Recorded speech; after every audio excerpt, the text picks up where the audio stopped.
Thank you very much, James, for that wonderful start, and thank you to the negative team for living up to your name and starting off so negatively. Just remember, there's no losers today, you'll all come equal fourth, okay? Thank you. Esteemed judges, esteemed guests, and esteemed more than his cat done, who just steamrolled away into the lead, I'm sure. Ladies and gentlemen, it's great to be here at South by Southwest, or as One Direction call it, the other direction.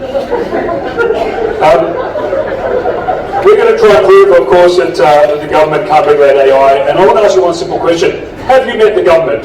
Have you ever met anyone who works in the government? Because these people cannot regulate a piss up in Bob Hawke's brewery. They're the people who bought us traffic signs. Traffic signs like, no left turn except vehicles under 3 metres. No parking except between 9 to 5, -2, carry the 1, divide by pi. Speed limits will go from 80 to 40 to 70 to 10 all before you leave your own driveway, ladies and gentlemen. Do you want this kind of regulation regulating AI? Really? I mean, you have to be a brilliant mathematician to even understand the logic in some of the traffic signs, parking signs, and other regulations the government puts out. And thankfully, once upon a time, there was, ladies and gentlemen, a man by the name of Alan Turing who came up with the Turing test back in 1950, which kick-started the whole concept of AI. It's not new technology. It's been around for 75 years, ladies and gentlemen. That's older than Bob Catter's hat. Or Bob Hatter's cat, for anyone who's dyslexic. Anyway, I was told not to do that joke, but I'll do it anyway.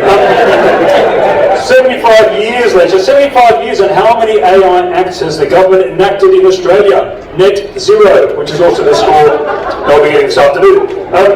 The EU is already ahead of us. The EU has already enacted an AI Act last year in August. They're 1 year ahead of us already. Meanwhile, Australia is trying to shoehorn legislation of a 21st century technology into 20th century Act of Parliament. You look at this. They're trying to fit it into the 1968 Copyright Act, ladies and gentlemen, at a year when the most advanced technology was a shoe phone on Get Smart. The 1988 Privacy Act, at a time when Stephen Hawking brought out the book Brief History of Time. Of course, it was brief because the rest of it was redacted for privacy reasons. And the 1995 Criminal Code, when the biggest crime was Pierce Brosnan being James Bond. Ladies and gentlemen, this is what they're trying to shoehorn the AI legislation into in Australia. Governments trying to regulate AI is like having your foot on the accelerator and the brake at the same time. Anyone here from Southwest Sydney would know it's only going to lead to burnouts.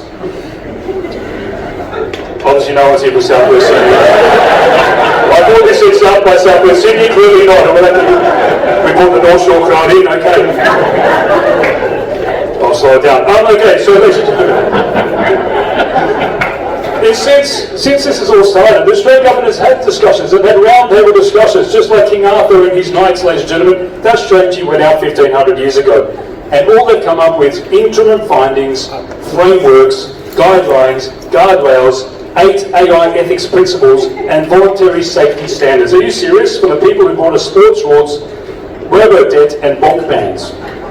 If this continues, ladies and gentlemen, if the government was able to regulate AI, we'd not just be screwed by politicians, we'd be bonked by robots.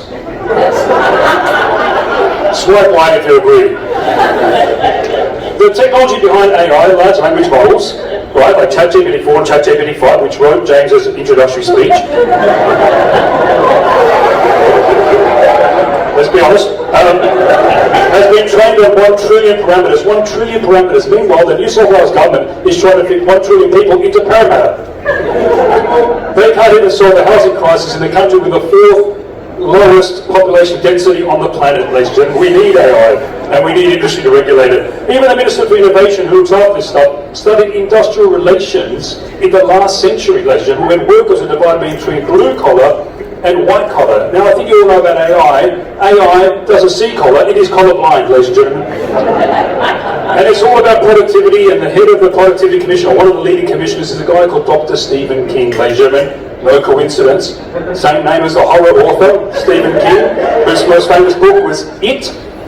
Was it It? No, it was actually IT. But anyway, ladies and gentlemen, we're not leading the world. We're far behind, not even alphabetically. Albania has got the world's first AI Minister of Parliament, ladies and gentlemen. No pensions, no perks, no sex scandals.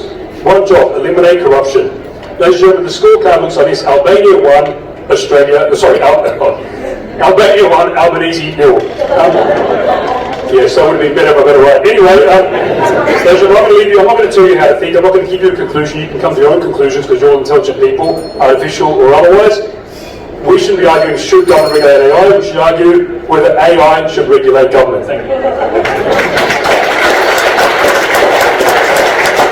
Well, I'd like to write everything they said, but I don't have time, so I've got 30 seconds. I just want to draw this to its logical conclusion. If government can regulate AI, who is the biggest world economy? America. Who's the leader in AI? America. Who runs American government? You know who. Do you really want Donald J. Trump regulating AI? You know what? I love AI. AI is great.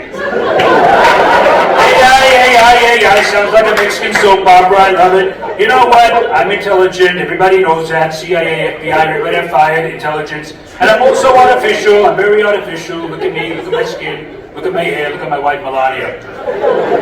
Artificial intelligence. Nobody knows more about artificial intelligence than me. And you know what? They're going to prove it.